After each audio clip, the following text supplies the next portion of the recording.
Good morning students. અત્યાર સુધી આપણે જેટલા પણ ટોપિક ભણ્યા, હવે આપણે એક નવા ટોપિક તરફ આગળ વધીએ છીએ. અર્થશાસ્ત્રની અંદર આપણે એક નવા ટોપિક આર્થિક સમસ્યાઓ. આપણી આર્થિક શબ્દથી આપણે બધા પરિચિત છીએ કે આર્થિક શબ્દ અને પૈસા સાથે સીધો સંબંધ છે. આર્થિક પ્રવૃત્તિ કે જે આપણે અર્થશાસ્ત્રમાં ભણી જ ગયા છીએ. છોકરાઓ, આ જે આર્થિક સમસ્યાઓ છે ઘણી બધી છે. ગરીબી, બેરોજગારી, વસ્તી વધારો, આ બધી સમસ્યા કહેવામાં આવે છે. આ બધી સમસ્યાઓના અલગ અલગ ટોપિક, અલગ અલગ ચેપ્ટર આપણે ભણવાના છે. ગરીબી વિશે ઘણું બધું ડિટેલમાં ભણવાનું છે. બેરોજગારી વિશે આપણે ઘણું બધું ડિટેલમાં સ્ટડી કરવાનું છે. તો આપણે આજે આપણો ટોપિક ચાલુ કરીએ છીએ ગરીબી. આપણે ટોપિક ખાલી ભણવા પૂરતા નથી, ધ્યાન રાખજો. શીખવાનું પણ ઘણું બધું છે, સમજવાનું પણ ઘણું બધું છે. ખાલી સમજી લે કે ગરીબી તો કે બસ આને ગરીબ કહેવાય, એનાથી પૂરું થઈ ગયું એવું નથી. એક્ઝામની અંદર આમાંથી મોટા પ્રશ્ન પૂછવાની શક્યતા પૂરેપૂરી છે. એક્ઝામની અંદર આમાંથી મોટા પ્રશ્ન પૂછવાની શક્યતા પૂરેપૂરી રહેશે, સમજો. ક્વેશ્ચન વાઇઝ જ આપણે જાશું, ટોપિક વાઇઝ. તો ફર્સ્ટ ક્વેશ્ચન આવશે, ગરીબી એટલે શું? ગરીબી રેખા હેઠળ જીવતા લોકોના લક્ષણો જણાવો. તો થોડી ઘણી તમને માહિતી હશે, થોડી ઘણી નવું જાણવા શીખવા મળશે. ક્વેશ્ચન વાઇઝ શરૂઆતમાં જાશું. ફર્સ્ટ ક્વેશ્ચન તમને દેખાડે છે સ્ક્રીન ઉપર, એ જ પ્રમાણે તમારે પાઠનું હેડિંગ લખી અને રાઇટ ડાઉન કરવાનું રહેશે. ક્વેશ્ચન ફર્સ્ટ કે ગરીબીનો અર્થ આપો, એટલે કે ગરીબી એટલે શું? ગરીબી રેખા હેઠળ જીવતા લોકોના લક્ષણો જણાવો. છોકરો, ગરીબી આજની આર્થિક સમસ્યાઓમાં અવ્વલ નંબર ઉપર આવે છે, સમજી શકો છો. સમાજના જે લોકો પોતાની પાયાની કે મૂળભૂત જરૂરિયાત જેમ કે ખોરાક, વસ્ત્ર, રહેઠાણ, શિક્ષણ અને આરોગ્ય, એટલે કે રોટી, કપડાં, મકાન, શિક્ષણ, આરોગ્ય, સેવાઓ લઘુત્તમ ધોરણે, લઘુત્તમ એટલે નાનામાં નાના ધોરણે પ્રાપ્ત કરી શકતા ન હોય, અથવા તો પ્રાપ્ત કરવાની એનામાં શક્તિ જ ન હોય, તો તે લોકોમાં વ્યાપક પ્રમાણે, એટલે કે સૌથી વધારે પ્રમાણમાં દારૂણ ગરીબી છે તેમ કહેવામાં આવે. દારૂણ ગરીબી એક વર્ડ છે, એક શબ્દ છે ગરીબી માટે, કે જે વ્યક્તિ પોતાની બેઝિક જરૂરિયાત રોટી, કપડાં, મકાન, શિક્ષણ, આરોગ્ય મેળવી શકતો નથી. જે વ્યક્તિ પોતાની બેઝિક નીડ, પાયાની જરૂરિયાત મેળવી શકતો નથી, એ વ્યક્તિ શું છે? તો કે ગરીબ છે. શું છે? ગરીબ છે. એવી સ્થિતિમાં રહેતી વ્યક્તિ, જે વ્યક્તિ આ બેઝિક નીડ મેળવી શકતો નથી, એવી સ્થિતિમાં રહેતો વ્યક્તિ સમાજમાં શું કહેવાય છે? તો કે ગરીબ કહેવાય. શું કહેવાશે? ગરીબ કહેવાશે. ગરીબી એક ગુણાત્મક ખ્યાલ છે. કેવો ખ્યાલ છે? ગુણાત્મક. એક માર્કમાં પૂછી શકે, ગરીબી એક કેવો ખ્યાલ છે? ગરીબી એક ગુણાત્મક ખ્યાલ છે. તમે એને ગુણમાં માપી શકો છો. ગરીબી એક કેવો ખ્યાલ છે? ગુણાત્મક ખ્યાલ છે, કારણ કે તમે એને ગુણમાં ઈઝીલી માપી શકો છો. માટે તો વ્યક્તિએ પોતાના વ્યક્તિત્વને ટકાવવા માટે, જીવન છે એ વ્યક્તિત્વ કહેવાય, તેને ટકાવવું તો પડે જ. એ ટકાવવા માટે વપરાશ કરવા, ખર્ચ અથવા તો આવક તો કરવી જ પડશે. પૈસાનો ખર્ચ કરવો પડશે, અને ખર્ચ કરવા માટે આવક મેળવવી પડશે. તો એ ખર્ચનું કે આવકનું લઘુત્તમ મૂલ્ય, મિનિમમ મૂલ્ય એ નક્કી કરવું છે તે પડે છે. એ લઘુત્તમ મૂલ્ય છે તે નક્કી કરવું પડે છે, સમજી લેજો. જેને ગરીબી રેખા કહેવામાં આવે છે, પોવર્ટી લાઈન. શું કહેવાય છે એને? Poverty line. શબ્દ સાંભળેલો હોય. ગરીબી રેખા, બિલો પોવર્ટી લાઈન, BPL. ઘણા લોકો પાસે BPL કાર્ડ હોય. એનો મતલબ શું? કે એ લોકો ગરીબી રેખાની હેઠળ જીવે છે. BPL, બિલો એટલે નીચે, પોવર્ટી એટલે ગરીબી, લાઈન એટલે રેખા. ગરીબી રેખા નીચે જીવનાર વ્યક્તિ, તો એને પોવર્ટી લાઈન કહેવામાં આવે છે. આ રેખા, ગરીબી રેખા નીચે જીવતા વ્યક્તિ, બિલો પોવર્ટી લાઈન, BPL લોકો જે કહેવાય છે, જે ગરીબ લોકો તરીકે પણ ઓળખાય છે, એના લક્ષણો વિશે આપણે ચર્ચા કરવાની છે. કેવા હોય આ લોકો? જો બેઝિક ક્વેશ્ચન છે. ચેપ્ટર શરૂ કરતા પહેલા આ બધી વસ્તુની ખબર હોવી જોઈએ. અને પૂછી પણ શકે છે એક્ઝામની અંદર કે તમે ગરીબી વિશે ભણો છો તો તમને શું ખબર છે ગરીબી વિશે? તો જે વ્યક્તિને 2 ટંક પૂરતું ભોજન મળતું ન હોય એ ગરીબ છે. જે વ્યક્તિને 2 ટંક પૂરતું ભોજન મળતું ન હોય એ કોણ છે? તો કે ગરીબ છે. સેકન્ડ, તમે જોઈ શકો છો કે રહેઠાણ માટે પૂરતી માત્રામાં, કેવી? પૂરતી માત્રામાં મોકળાશવાળી જગ્યા પ્રાપ્ત થતી ન હોય તો તે ગરીબ છે. રહેવા માટે પૂરતી જગ્યા ન હોય, એક નાનકડી ઝૂંપડી હોય ખાલી, તમે જોઈ શકો છો ચિત્રમાં, પૂરતી જગ્યા જ નથી, તો એ કોણ છે? તો કે ગરીબ છે. જો કોઈને શોખ ન થતો હોય ગરીબ રહેવાનો, પણ આદતથી અથવા તો ઘણા બધા વારસાગત પણ હોઈ શકે છે, ઘણા બધા પરિસ્થિતિ મુજબ હોઈ શકે છે, માટે વર્ડ વાપર્યો છે કે તેને મજબૂરીથી ગંદા વસવાટ કે સ્લમ વિસ્તારમાં વસવાટ કરવો પડે છે, એટલે એ ગરીબ છે. એને ગંદકીમાં રહેવું નથી ગમતું, બાજુમાં ગંદુ પાણી ચાલ્યું જાય છે, નથી ગમતું ત્યાં રહેવું, ઝૂંપડામાં રહેવું એને નથી ગમતું, પણ પરિસ્થિતિ જેવી છે કે તેને ત્યાં રહેવું પડશે, કમ્પલસરી છે, કારણ કે તે ગરીબ છે. તેની આવક નિર્ધારિત એટલે કે નક્કી કરેલી, અપેક્ષિત આવકથી ઓછી હોય. ગવર્નમેન્ટ દ્વારા અમુક આવક નક્કી થઈ હોય કે આટલી આવકથી ઓછા હોય ગરીબ, એ એટલી આવક ન મેળવી શકતો હોય. રોજની જે આવક સરકાર દ્વારા નક્કી થઈ હોય એટલી આવક પણ વિદ્યાર્થી મિત્રો મેળવી શકતા ન હોય, એટલે શું છે? ગરીબ કહેવામાં આવે છે કે તે નિર્ધારિત અપેક્ષિત આવક કરતા પણ કેવી આવક છે? એની ઓછી આવક છે. એટલે ત્યાર પછી આવે છે કે તેનું આયુષ્ય, અપેક્ષિત આયુષ્ય જે આપણે કહીએ તે રાષ્ટ્રીય સરેરાશ આયુષ્યથી ઓછું હોય. કારણ કે જો ગંદા વસવાટમાં રહે છે, ખાવા પીવાનું એવું જ છે, રોગ પ્રતિકારક શક્તિ ઓછી જ હોવાની, વ્યવસ્થિત છે, તેને કોઈ ફૂડ મળતું નથી, રહેવાની જગ્યા વ્યવસ્થિત નથી, વાતાવરણ આજુબાજુનું શુદ્ધ નથી, ને કારણે એને નાના મોટા રોગથી એ પીડાતા હોય, એટલે એનું અપેક્ષિત આયુષ્ય કરતા આયુષ્ય કેવું હોય? ઓછું હોય. એના માટેનું એના પછીનું કારણ લાગે વળગે છે. તમે સમજી શકો છો કે સામાન્ય રીતે તે કેવા હોય? નિરક્ષર હોય, ભણ્યા જ ન હોય. તો ભણે નહીં એટલે તમે સમજી શકો છો કે ઘણા બધા પ્રકારના પ્રશ્નો એની સમક્ષ આવવાના જ છે, ભણતર ઓછું હોવાને લીધે.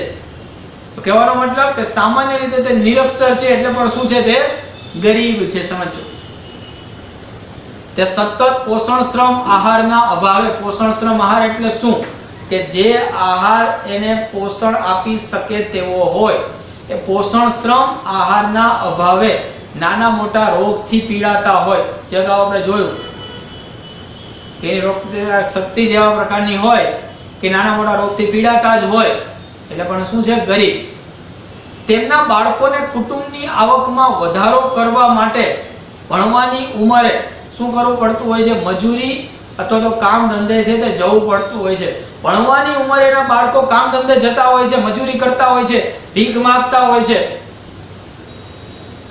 કારણ કે તે ગરીબ છે. ખાવાનું તો ભેગું કરવું ને,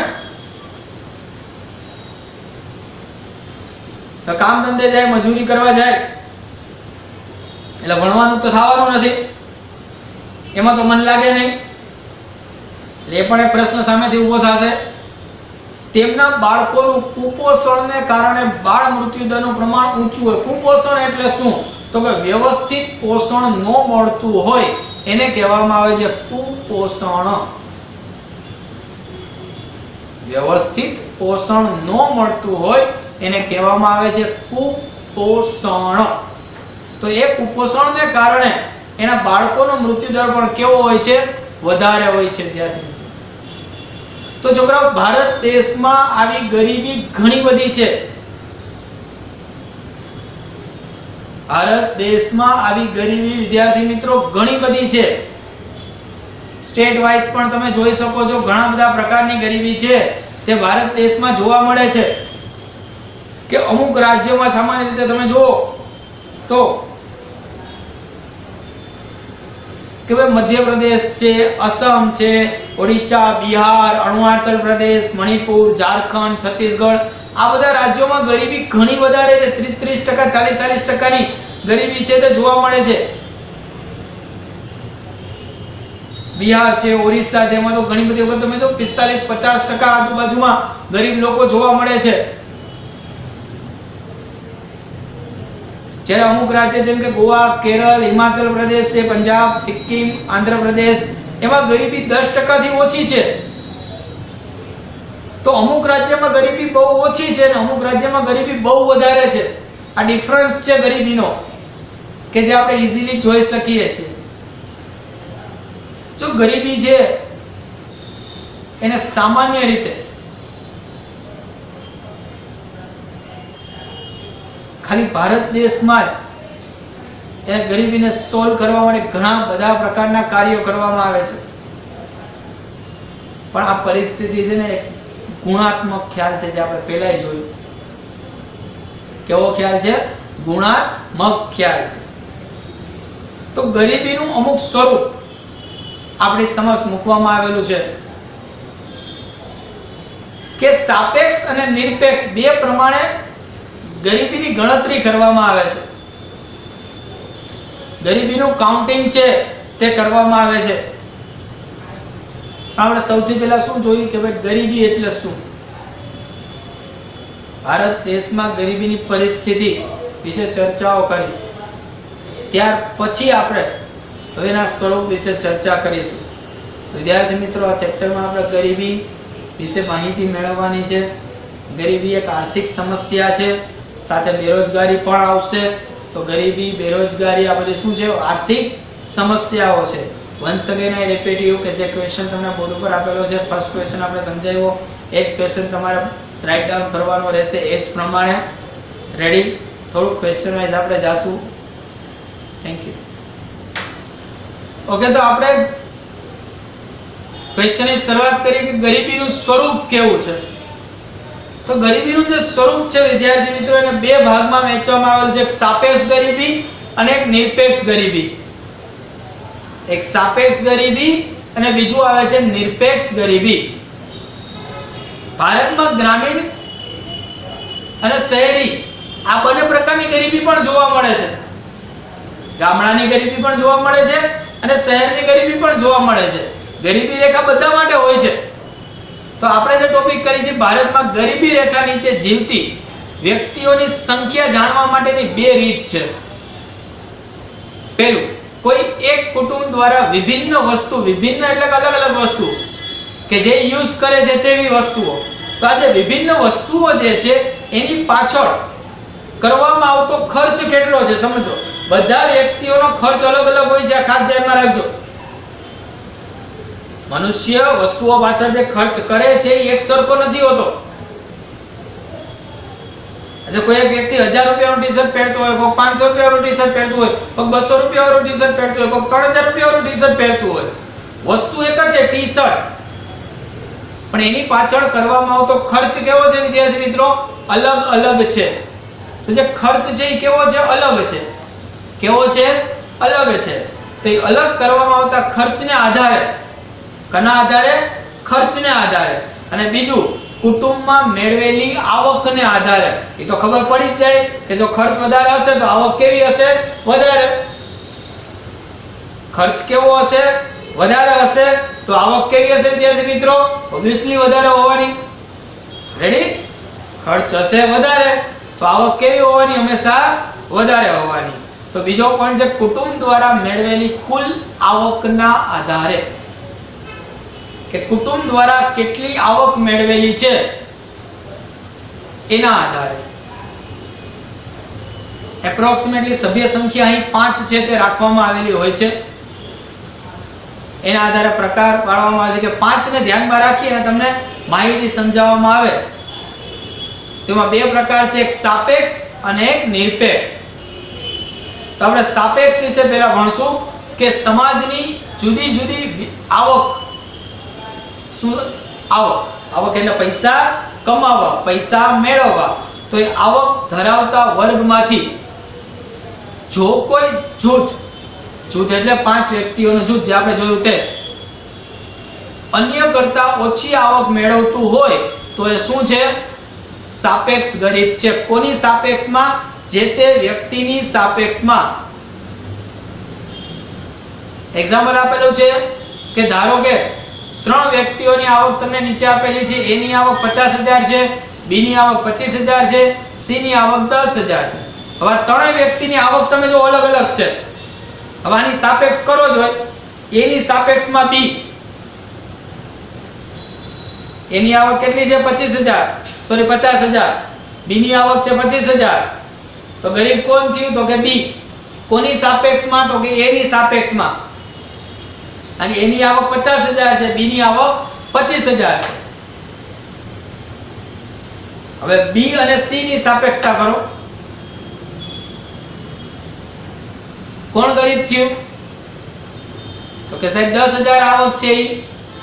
તો B પેલા ગરીબ હતો એ રૂપિયાવાળો થઈ ગયો. C ની સાપેક્ષમાં. કોની સાપેક્ષમાં? C ની સાપેક્ષમાં. રેડી? અને કહેવાય સાપેક્ષ ગરીબીનું માપ. આવકના આધારે નક્કી થાય. કોના આધારે નક્કી થાય? આવકના આધારે, કે તમે કેટલા રૂપિયા કમાવ છો. તમે કેટલા રૂપિયા કમાવ છો વિદ્યાર્થી મિત્રો, એના આધારે નક્કી થાય. તો આવક અલગ અલગ છે, પરંતુ જ્યારે સરખામણી કરીએ છીએ તો ખબર પડે છે કે બધાની આવક કેવી રીતે નક્કી થાય છે. જો A ને ધ્યાનમાં લઈએ તો B અને C બેની આવક ઓછી છે. તો A ની સરખામણીમાં B અને C બે ગરીબ કહેવાય. બોલ. આમ ધોરણ બદલાય એટલે કે આવકનું ધોરણ. એ કરતા એકની 50,000 છે તો કોકની આવક લાખ હોય ને, તો એના કરતા એ ગરીબ થયો. એમ આવકનું ધોરણ બદલાય, પ્રમાણ બદલાય. કેમ કે સાપેક્ષ ગરીબીને વ્યક્તિની આવકની સાથે સરખામણી દ્વારા નક્કી કરવામાં આવે છે. એને આવક સાથે સંબંધ છે કહેવાનો મતલબ. સાપેક્ષ ગરીબીમાં કોની સાથે સંબંધ છે? એને આવક સાથે સંબંધ છે. કોની સાથે? આવક સાથે સંબંધ છે. Mind it my word.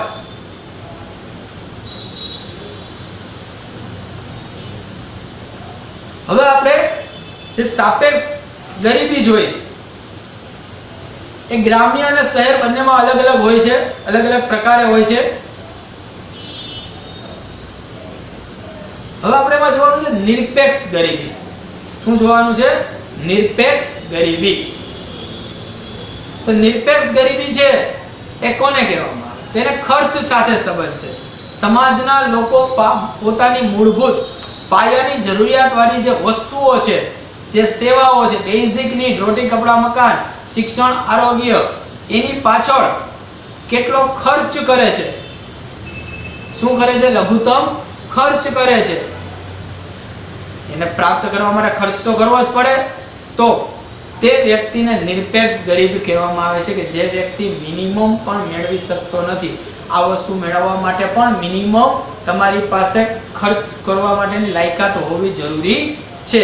તો એ ખર્ચની જે લઘુત્તમ સપાટી છે એ ગરીબી રેખામાં આવે છે અને કહેવાય છે નિરપેક્ષ ગરીબ. શું કહેવાય છે ને? નિરપેક્ષ ગરીબ તરીકે છે તે અહીં ઓળખવામાં આવે છે. કે જે ચોક્કસ વર્ગ છે એ સામાન્ય રીતે એના માટે અમુક ખર્ચ નક્કી કરેલો હોય કે વસ્તુ પાછળ કેટલો ખર્ચ કરે, જેમ કે કેલેરીનું માપ. કે સામાન્ય રીતે તમે જુઓ તો 2400 કેલેરી કોના માટે છે? તો કે ગ્રામ્ય વિસ્તારના લોકો માટે છે અને શહેરી વિસ્તાર માટે 2100 કેલેરી ડિસાઈડ કરવામાં આવેલી છે. કે શહેરનો વ્યક્તિ છે એ પોતે 2100 કેલેરીનો યુઝ કરી શકે એટલો ખર્ચ કરે તો એ ગરીબ નથી કેલેરીના આધારે. અને ગામડાનો વ્યક્તિ 2400 કેલેરી સુધીનો ખર્ચ કરી શકે, જેટલું જે ખોરાક મેળવે તેમાંથી એને મિનિમમ 2400 કેલેરી મળવી જોઈએ એટલો એ ખર્ચ કરી શકતો હોવો જોઈએ. એના આધારે પણ ગરીબી માપવામાં આવે છે. સમજી લેજો, કેલેરીનું માપ પણ અહીં જરૂરી છે. કે ગ્રામીણ માટે તમે જો 2400 કેલેરી રાખી, વધારે રાખી. શું કામ? કારણ કે ગ્રામીણ લોકોને મહેનતનું કામ વધારે હોય, શહેરના લોકોને મહેનતનું કામ ઓછું હોય, એનો ખોરાક પણ એ પ્રમાણે હોય. તેની કેલેરી કેટલી છે? તો કે 2100 કેલેરી. શહેરની કેલેરી કેટલી છે? 2100.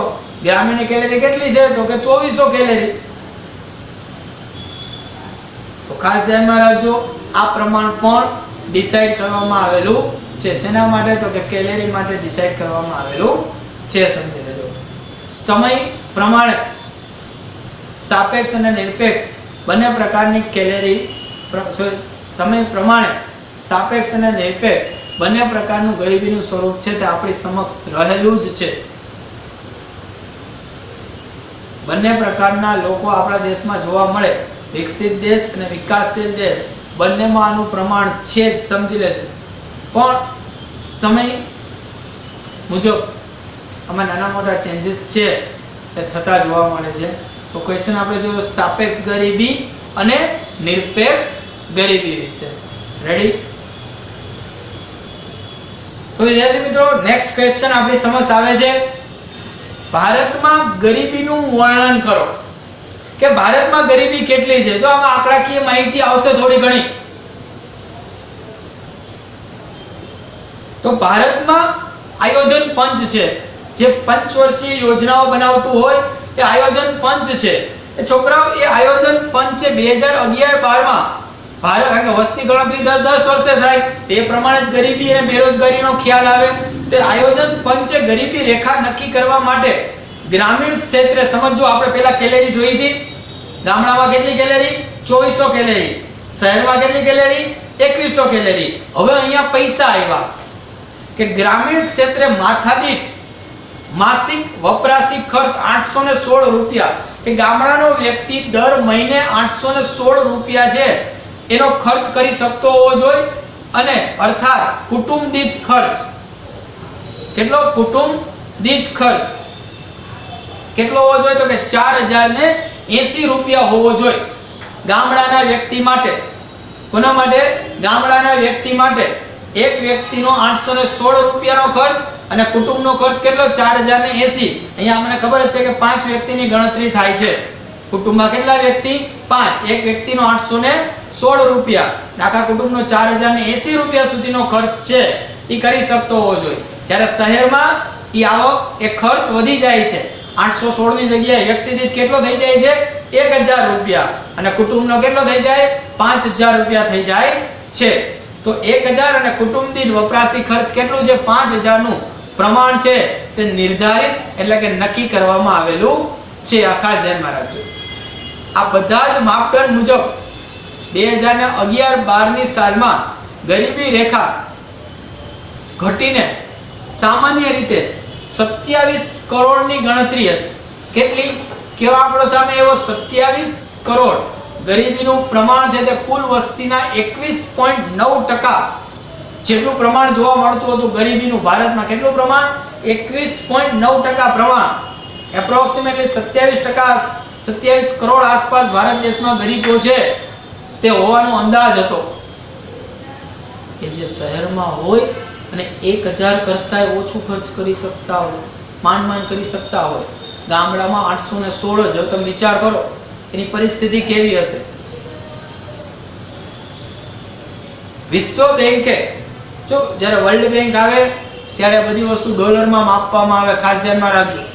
તો વિશ્વ બેંકે આંતરરાષ્ટ્રીય ધોરણે જ્યારે સરખામણી કરી, વર્લ્ડ લેવલે જ્યારે સરખામણી કરી, તો 2012માં જે આપણો માથાદીઠ દૈનિક આવક જે યુએસ ડોલરમાં માપવામાં આવે છે તે $1.90 નક્કી કરી હતી કે મિનિમમ $1.90 એટલે $2 કરતાં ઓછો ભાવ.